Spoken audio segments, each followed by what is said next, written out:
Hace 50 años salía a la luz el Citroën CX, con un difícil encargo: suceder a uno de los mejores automóviles jamás concebidos de todos los tiempos, el mismísimo DS. El CX representa el paradigma de la originalidad y de la personalidad sobre 4 ruedas, algo que percibes nada más accedes a su interior, repleto de curiosidades y que puedes ver en el vídeo dedicado que tenéis en el canal. Pero en esta ocasión daremos un salto hacia el exterior, donde su inconfundible silueta, diseñada para cortar el viento, vuela abajo a ras de suelo y sobrepasa los límites de la imaginación de cualquier ingeniero. Ciertamente, el CX es uno de esos coches que te sigue sorprendiendo día a día tras 5 décadas, con soluciones y detalles increíbles que os voy a contar más adelante. En este capítulo habrá espacio también para el alma de los mejores Citroën de todos los tiempos, es decir, para la suspensión hidroneumática. Pero antes de continuar, no olvides suscribirte al canal y activar las notificaciones para no perderte próximas entregas.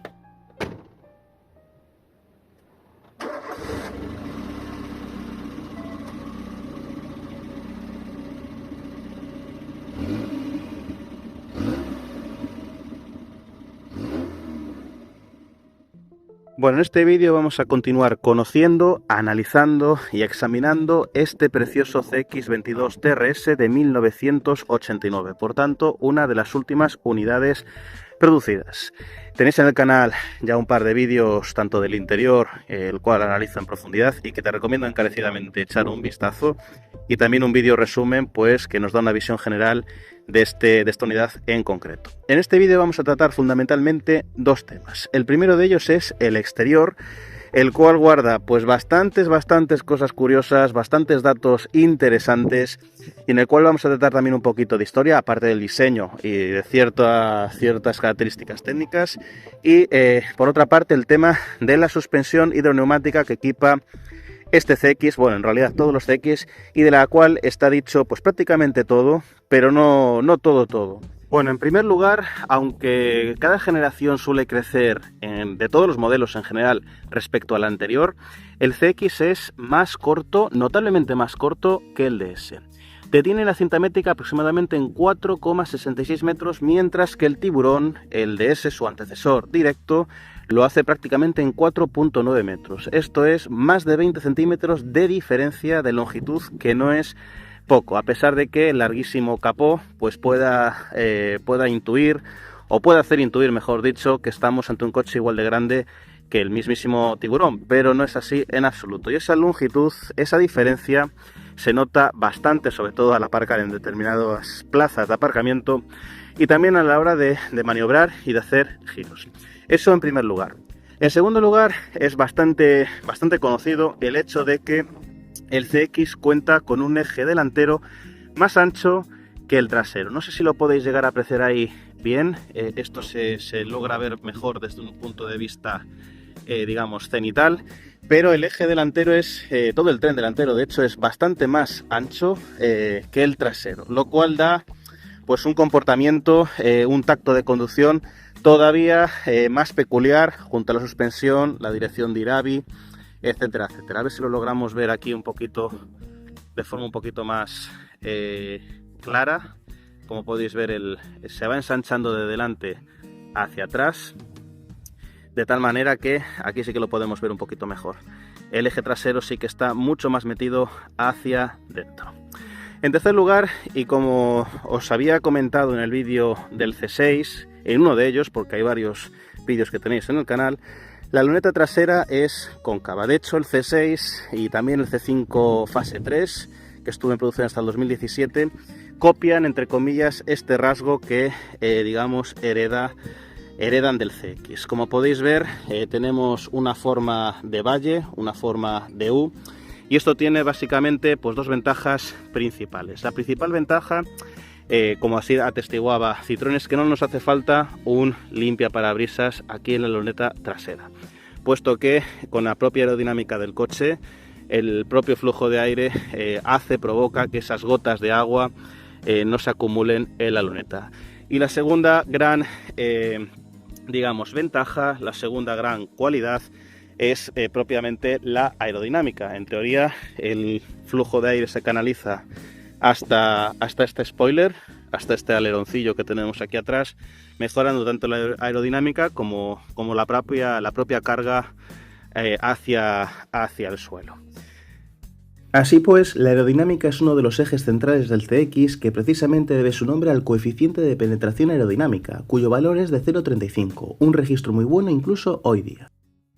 En cuarto lugar, un hecho que me llama bastante la atención, y es que, a diferencia del DS, recordemos un modelo lanzado en el 55, ningún Citroën CX tiene luces direccionables en curva, es decir, faros como los faros de los coches actuales o de la inmensa mayoría de coches actuales, sino que siempre vamos a tener una luz que va a apuntar hacia un sitio de forma fija, de forma no dinámica. Es una cosa que me llama bastante la atención, puesto que en teoría el CX es 20 años más moderno que el DS, en teoría debería ser todavía más revolucionario y en este caso no lo tenemos. Sí tenemos una superficie compleja que nos asegura una buena iluminación, por cierto, faros de cristal y cristal.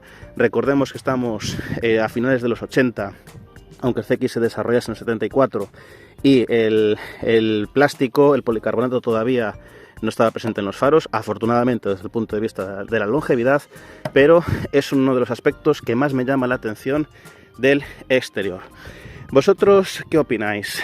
¿Os parece un paso atrás? ¿Lo consideráis lógico teniendo en cuenta la simplicidad del mecanismo, puesto que los faros direccionables del DS eran accionados por el sistema hidráulico, no nos olvidemos, redundando en un menor número de costes? ¿O creéis que es un pecado absoluto no haberlo implementado? Os leo, como os digo, en los comentarios. Continuamos con más cositas, con más detalles. Al igual que los paragolpes, digamos, abandonan el acero por el plástico, lo mismo pasa con los espejos retrovisores, que en este caso obviamente son de fase 2.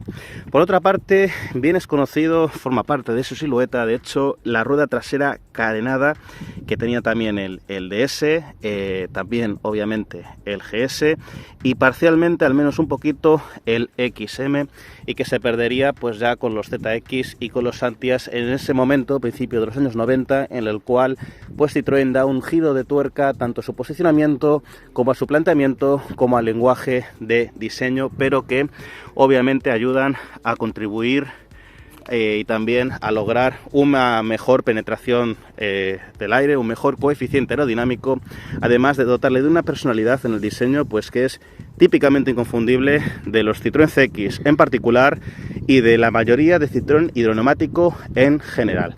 A mí es un rasgo que me encanta, además sustituir una rueda trasera por un pinchazo no es nada complicado, al contrario de lo que pueda opinar alguna gente, y ya os digo, para mí es uno de los mejores rasgos, sin duda, del exterior del coche. Un aspecto inconfundible del exterior de cualquier Citroën CX, como podréis apreciar, es que tenemos un único brazo limpiaparabrisas para la luna delantera. Una luna delantera que tiene unas formas pues ciertamente aeronáuticas, no sin llegar al extremo de los Saab 900 pre-General Motors, que por cierto tenéis en el canal tanto un vídeo de una versión coupé como de una versión cabrio, pero tenemos un único brazo que, al contrario de lo que pueda parecer para semejante luna, tiene una efectividad realmente buena, puesto que consigue una superficie de barrido pues prácticamente del 90%. Con lo cual yo al menos no logro echar de menos un segundo brazo, ni muchísimo menos, como también me ha pasado en otros Mercedes clásicos, aunque en este caso el brazo no tiene digamos un sistema articulado como si tienen los modelos de la Casa de la Estrella. Con las 4 generaciones delante podremos apreciar un diseño bastante homogéneo desde el punto de vista de la originalidad, algo especialmente meritorio en el caso del C6 por el contexto de mercado en que se lanza. ¿Y tú? ¿Con cuál te quedas y por qué? ¿Quién crees que es el mejor producto en general? Os leo en los comentarios.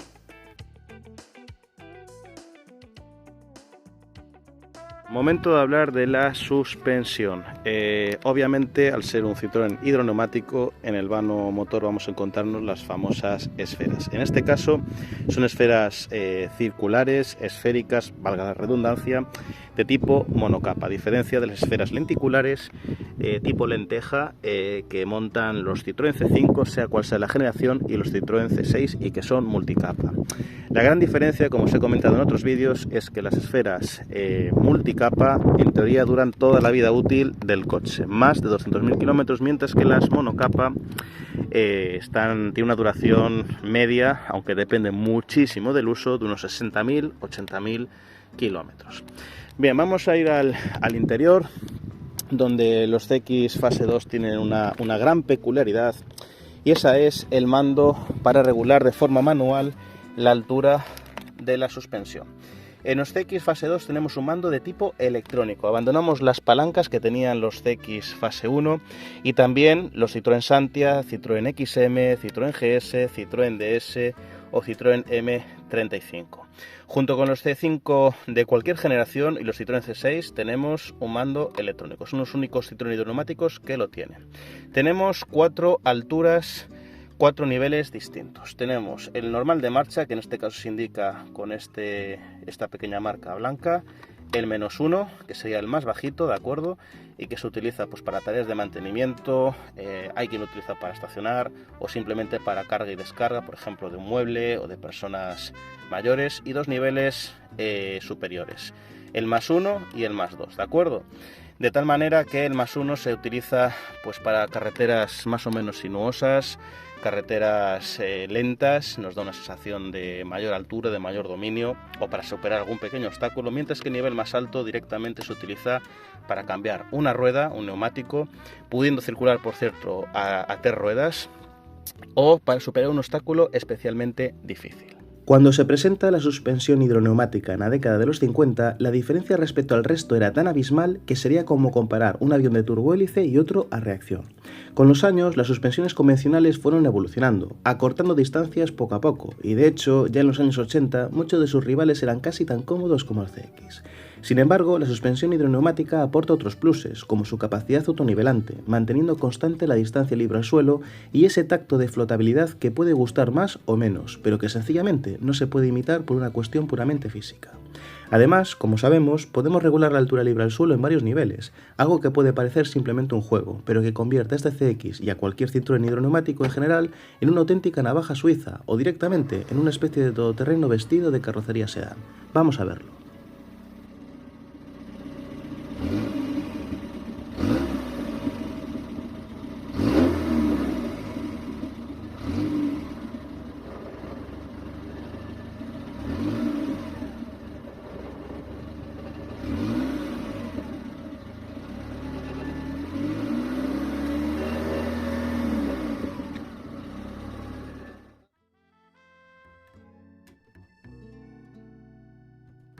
Bueno, vamos a ver cuántos centímetros hay de altura libre al suelo en las 4 posiciones diferentes que podemos seleccionar de forma manual.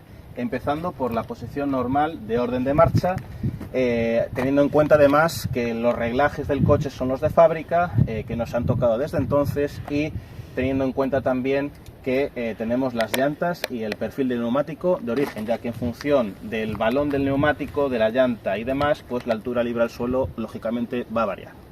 En este caso en concreto, con la posición normal de uso cotidiano, digamos, tenemos unos 18 centímetros de altura libre al suelo. Vamos a ver cuánto tendría en el nivel -1, con el cual no podemos teóricamente circular, y en los 2 superiores. Este sería el nivel -1, prácticamente está a ras de suelo. Como os comentaba anteriormente, es un nivel que únicamente se utiliza para tareas de mantenimiento, carga y descarga, aunque hay gente que lo utiliza para estacionar. Y aquí, lógicamente, la altura libre al suelo pues se reduce muchísimo hasta prácticamente unos 10-11 centímetros, más o menos. Con lo cual, en terrenos, en fincas con hierba húmeda, digamos, muy propias de aquí de Galicia, por cierto, pues sería un nivel a evitar, puesto que podemos favorecer la corrosión y la oxidación. Pero bueno, como podéis ver, bajamos 7-8 centímetros de altura libre al suelo, y este es el nivel más bajo que podemos tener con este CX. Este sería el nivel +1, con el cual podemos teóricamente circular hasta unos 40 km/h aproximadamente, y en este nivel tenemos una altura pues sustancialmente superior al nivel de orden de marcha. Como podemos ver, aproximadamente 25 centímetros. Es más altura libre de la que nos ofrece muchísimos SUV, muchos todo camino e incluso algún que otro todoterreno, pero como no, todavía hay un nivel más en el cual la altura libre es la máxima y que vamos a ver ahora a continuación. Por último, este sería el nivel más alto, el +2, con el cual teóricamente podemos circular hasta unos 10 km/h aproximadamente. En los Citroën C5 y C6, cuando rebasamos esa velocidad, como es una suspensión hidroneumática inteligente, se rebaja de forma automática, en este caso no.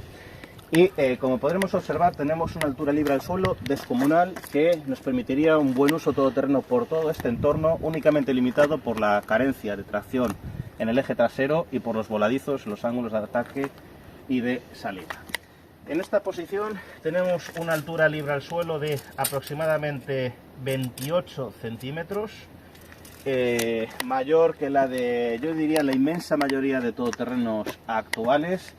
A la de la práctica totalidad, por no decir todos los subs y todo campos.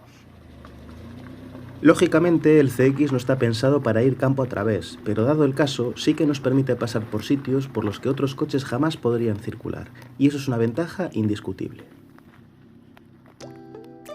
Cada cosa, cada coche, hay que contextualizarlo en su tiempo, pero hay un aspecto que echo muchísimo de menos en prácticamente cualquier modelo más o menos actual, y eso es la personalidad, la capacidad de proyectar sobre el público una imagen, un carácter perfectamente definido, y una forma propia de cada marca de entender el automovilismo. Y en este caso, el CX es un maestro entre los maestros. Tanto que lleva 50 años despertando la admiración de miles de aficionados, incluido yo mismo. Nos vemos en el próximo vídeo. Un saludo.